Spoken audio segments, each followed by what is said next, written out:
One thing I get quite a bit from people who visit the Bruderhof is some variation on, "It's a wonderful way to live, but I could never do it." It's like they think you need to be some sort of saint to live like we do. Wrong, people. Anyone can do it. And this video is about why you should do it.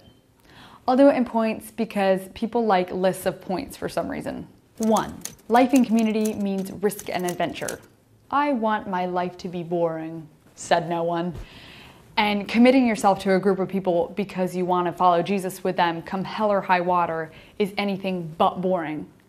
It's extremely risky, it's dangerous, and because of that, it's extremely rewarding. If you're living at 100%, you will experience hardship, but you will also experience the greatest joy because you're so deeply connected with other people. 2. Life in community is social justice lived out. Probably most people theoretically agree that wealth, opportunities, and privileges should be distributed justly. Living in community is a way to get beyond theory and actually do it. You don't have to wait for politicians to legislate. You don't either have to occupy Wall Street. You can simply be the change that you want to see. 3. Life in community is unconditional love in action. You know, people can be very annoying and sometimes do things that are hurtful. What you'll see in a lot of relationships when this happens, even in families, is that people will stop talking to each other or refuse to associate with one another. You don't have that option in community.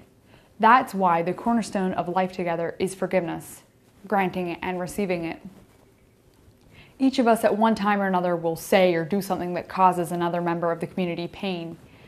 But because we're committed to living together with one another, we can find our way back together, and even the most strained relationships can be healed. 4. Life in community points to a new reality.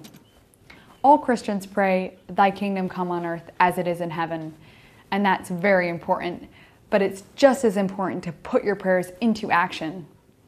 Living in community points to what that kingdom coming on earth will be like. No rich and poor, no violence and hate, no loneliness. The ultimate unity of all people.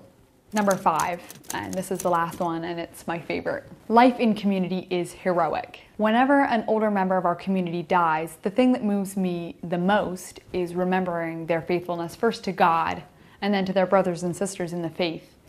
To me, there's nothing more heroic than a life of joyful self-sacrifice to a cause greater than yourself. I'm sure I could come up with a longer list, but that's probably enough for now. If you want to read an excellent piece that will give you even more reasons why you should live in community, check out the link in the description below.